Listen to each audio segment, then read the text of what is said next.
Chapter 50. The Morrel Family. In a very few minutes the Count reached number 7 in the Rue Meslay. The house was of white stone, and in a small court before it were 2 small beds full of beautiful flowers. In the concierge that opened the gate the Count recognized Cocle, but as he had but one eye, and that eye had become somewhat dim in the course of 9 years, Cocle did not recognize the Count. The carriages that drove up to the door were compelled to turn, to avoid a fountain that played in a basin of rockwork, an ornament that had excited the jealousy of the whole quarter, and had gained for the place the appellation of the Little Versailles.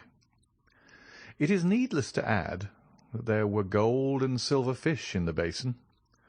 The house, with kitchens and cellars below, had above the ground floor 2 stories and attics, the whole of the property consisting of an immense workshop, 2 pavilions at the bottom of the garden, and the garden itself had been purchased by Emmanuel, who had seen at a glance that he could make of it a profitable speculation. He had received the house and half the garden, and building a wall between the garden and the workshops, had let them upon lease with the pavilions at the bottom of the garden, so that for a trifling sum he was as well lodged and as perfectly shut out from observation as the inhabitants of the finest mansion in the Faubourg Saint-Germain. The breakfast-room was finished in oak, the salon in mahogany, and the furnishings were of blue velvet. The bedroom was in citron wood and green damask. There was a study for Emmanuel, who never studied, and had a music-room for Julie, who never played. The whole of the second story was set apart for Maximilian. It was precisely similar to his sister's apartments, except that for the breakfast parlour he had a billiard-room where he received his friends. He was superintending the grooming of the horse, and smoking his cigar at the entrance of the garden, when the Count's carriage stopped at the gate.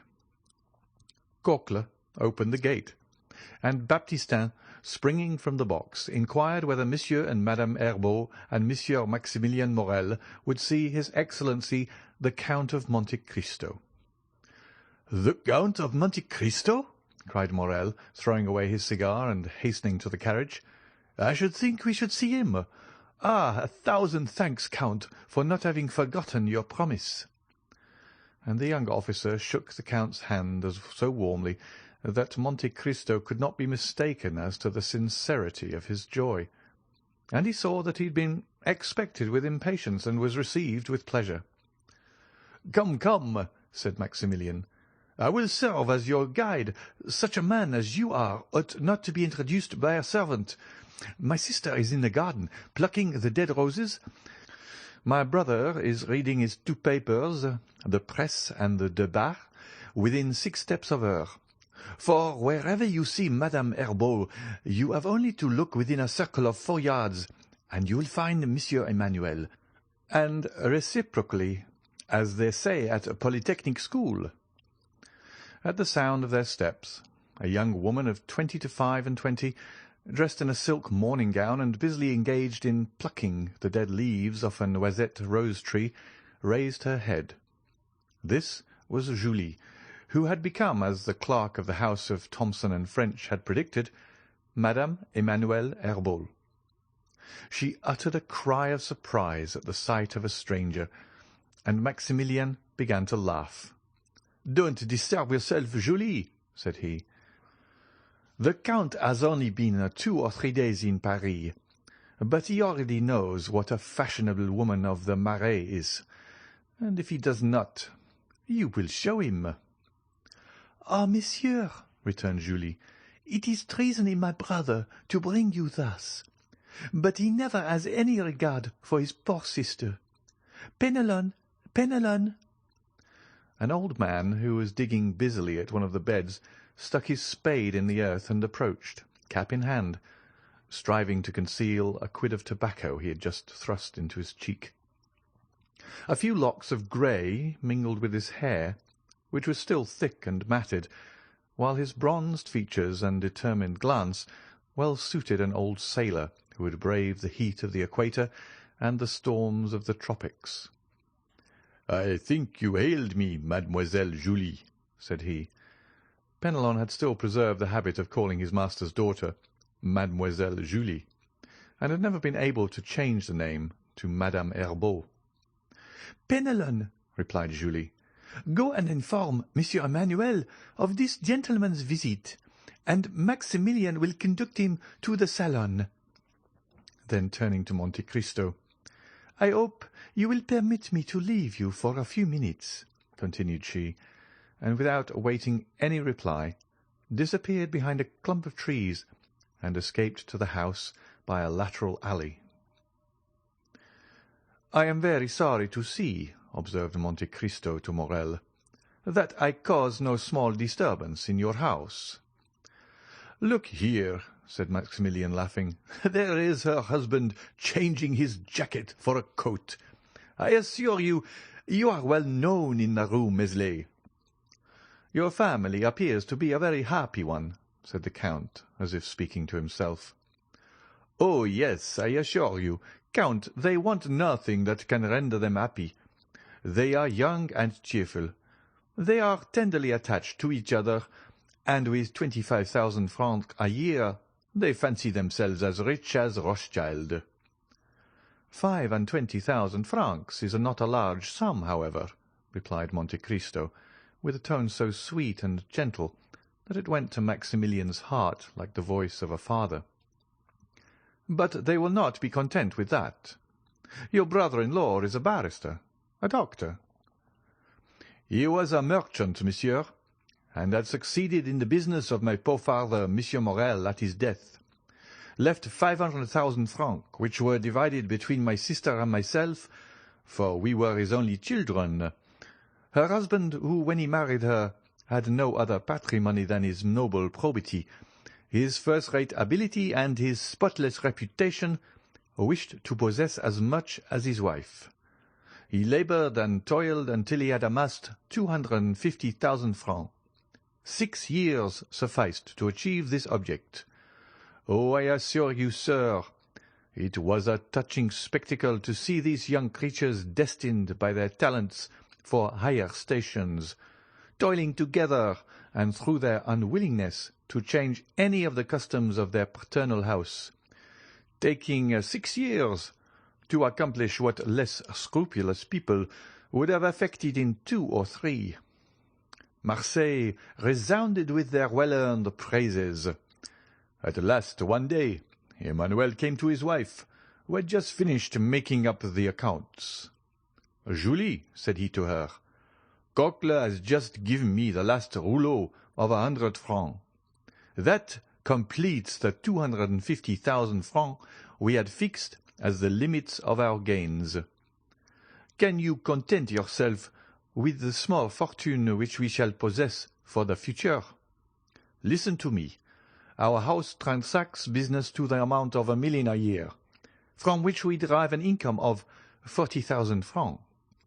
We can dispose of the business, if we please, in an hour, for I have received a letter from Monsieur Delaunay, in which he offers to purchase the goodwill of the house, to unite with his own, for 300,000 francs.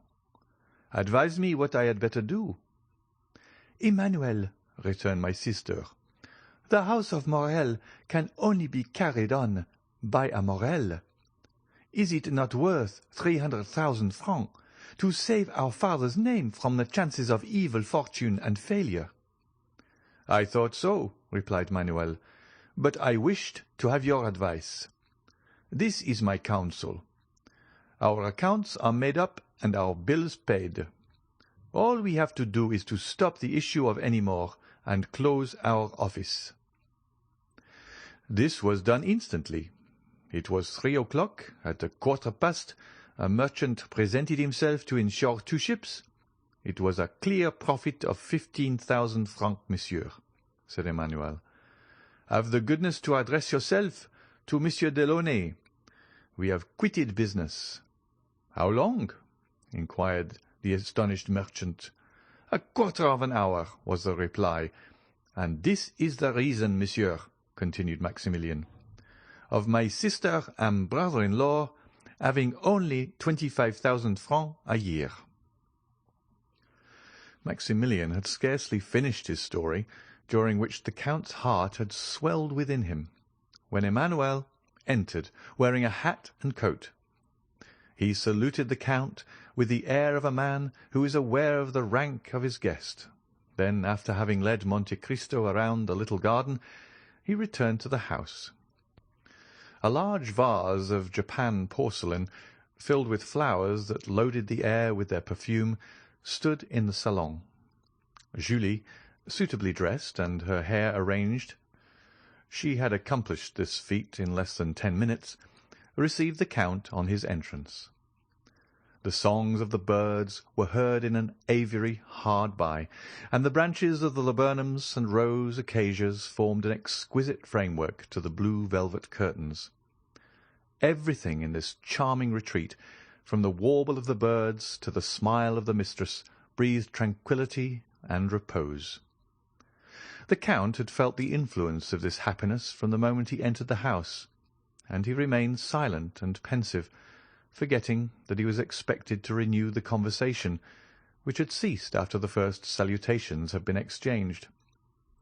The silence became almost painful, when by a violent effort, tearing himself from his pleasing reverie, "Madame," said he at length, "I pray you to excuse my emotion, which must astonish you who are only accustomed to the happiness I meet here. But contentment is so new a sight to me, that I could never be weary of looking at yourself and your husband." "We are very happy, monsieur," replied Julie, "but we have also known unhappiness, and few have ever undergone more bitter sufferings than ourselves." The Count's features displayed an expression of the most intense curiosity. "Oh, all this is a family history, as Chateau Renaud told you the other day," observed Maximilian. "This humble picture would have but little interest for you, accustomed as you are to behold the pleasures and the misfortunes of the wealthy and industrious, but such as we are, we have experienced bitter sorrows." "And God has poured balm into your wounds, as he does into those of all who are in affliction?" said Monte Cristo inquiringly. "Yes, Count," returned Julie, "we may indeed say he has, for he has done for us what he grants only to his chosen. He sent us one of his angels." The Count's cheeks became scarlet, and he coughed in order to have an excuse for putting his handkerchief to his mouth. "Those born to wealth, and who have the means of gratifying every wish," said Emmanuel, "know not what is the real happiness of life, just as those who have been tossed on the stormy waters of the ocean on a few frail planks can alone realize the blessings of fair weather." Monte Cristo rose, and without making any answer, for the tremulousness of his voice would have betrayed his emotion, walked up and down the apartment with a slow step. "Our magnificence makes you smile, Count," said Maximilian, who had followed him with his eyes. "No, no," returned Monte Cristo, pale as death, pressing one hand on his heart to still his throbbings, while with the other he pointed to a crystal cover beneath which a silken purse lay on a black velvet cushion. "I was wondering what could be the significance of this purse, with the paper at one end and the large diamond at the other." "Count," replied Maximilian with an air of gravity, "those are our most precious family treasures." "The stone seems very brilliant," answered the Count. "Oh, my brother does not allude to its value, although it has been estimated at 100,000 francs. He means that the articles contained in this purse are the relics of the angel I spoke of just now." "This I do not comprehend, and yet I may not ask for an explanation, madam," replied Monte Cristo, bowing. "Pardon me, I had no intention of committing an indiscretion." "Indiscretion? Oh, you make us happy by giving us an excuse for expatiating on this subject. If we wanted to conceal the noble action that purse commemorates, we should not expose it thus to view," Oh, would we could relate it everywhere, and to every one, so that the emotion of our unknown benefactor might reveal his presence." "Ah, really?" said Monte Cristo in a half-stifled voice. "Monsieur," returned Maximilian, raising the glass cover and respectfully kissing the silken purse, "this has touched the hand of a man who saved my father from suicide, us from ruin, and our name from shame and disgrace. A man by whose matchless benevolence we poor children, doomed to want and wretchedness, can at present hear every one envying our happy lot. This letter—" As he spoke, Maximilian drew a letter from the purse and gave it to the Count. "This letter was written by him the day that my father had taken a desperate resolution, and this diamond was given by the generous unknown to my sister as her dowry." Monte Cristo opened the letter and read it with an indescribable feeling of delight. It was the letter written, as our readers know, to Julie, and signed Sinbad the Sailor. "Unknown, you say, is the man who rendered you this service? Unknown to you?" "Yes, we have never had the happiness of pressing his hand," continued Maximilian. "We have supplicated heaven in vain to grant us this favour, but the whole affair has had a mysterious meaning that we cannot comprehend. We have been guided by an invisible hand, a hand as powerful as that of an enchanter." "Oh," cried Julie, "I have not lost all hope of some day kissing that hand, as I now kiss the purse which he has touched. 4 years ago, Penelon was at Trieste. Penelon, Count, is the old sailor you saw in the garden, and who, from quartermaster, has become gardener. Penelon, when he was at Trieste, saw on the quay an Englishman who was on the point of embarking on board a yacht, and he recognized him as the person who called on my father the 5th of June, 1829, and who wrote me this letter on the 5th of September. He felt convinced of his identity, but he did not venture to address him." "An Englishman," said Monte Cristo, who grew uneasy at the attention with which Julie looked at him. "An Englishman, you say?" "Yes," replied Maximilian, "an Englishman who represented himself as the confidential clerk of the house of Thomson and French at Rome. It was this that made me start when you said the other day at Monsieur de Morcerf's that Messrs. Thomson and French were your bankers. That happened, as I told you, in 1829. For God's sake, tell me, did you know this Englishman? But you tell me also that the house of Thomson and French have constantly denied having rendered you this service." "Yes." "Then it is not probable that this Englishman may be someone who, grateful for a kindness your father had shown him, and which he himself had forgotten, has taken this method of requiting the obligation. Everything is possible in this affair, even a miracle." "What was his name?" asked Monte Cristo. "He gave no other name," answered Julie, looking earnestly at the Count, "than that at the end of his letter, Sinbad the Sailor." "Which is evidently not his real name, but a fictitious one." Then, noticing that Julie was struck with the sound of his voice, "Tell me," continued he, "was he not about my height, perhaps a little taller, with his chin imprisoned, as it were, in a high cravat, his coat closely buttoned up, and constantly taking out his pencil?" "Oh, do you then know him?" cried Julie, whose eyes sparkled with joy. "No," returned Monte Cristo, "I only guessed. I knew a Lord Wilmore, who was constantly doing actions of this kind." "Without revealing himself?" "He was an eccentric being, and did not believe in the existence of gratitude." "Oh, heaven!" exclaimed Julie, clasping her hands. "In what did he believe?" "He did not credit it at the period which I knew him," said Monte Cristo, touched to the heart by the accents of Julie's voice. "But perhaps since then he has had proofs that gratitude does exist." "And do you know this gentleman, monsieur?" inquired Emmanuel. "Oh, if you do know him," cried Julie, "can you tell us where he is, where we can find him? Maximilian, Emmanuel, if we do but discover him, he must believe in the gratitude of the heart." Monte Cristo felt tears start into his eyes, and he again walked hastily up and down the room. "In the name of heaven," said Maximilian, "if you know anything of him, tell us what it is." "Alas," cried Monte Cristo, striving to repress his emotion, "if Lord Wilmore was your unknown benefactor, I fear you will never see him again. I parted from him 2 years ago at Palermo, and he was then on the point of setting out for the most remote regions, so that I fear he will never return."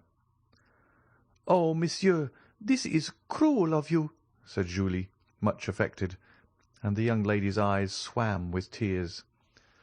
"Madame," replied Monte Cristo gravely, and gazing earnestly on the 2 liquid pearls that trickled down Julie's cheeks, "had Lord Wilmore seen what I now see, he would become attached to life, for the tears you shed would reconcile him to mankind." And he held out his hand to Julie, who gave him hers, carried away by the look and accent of the Count.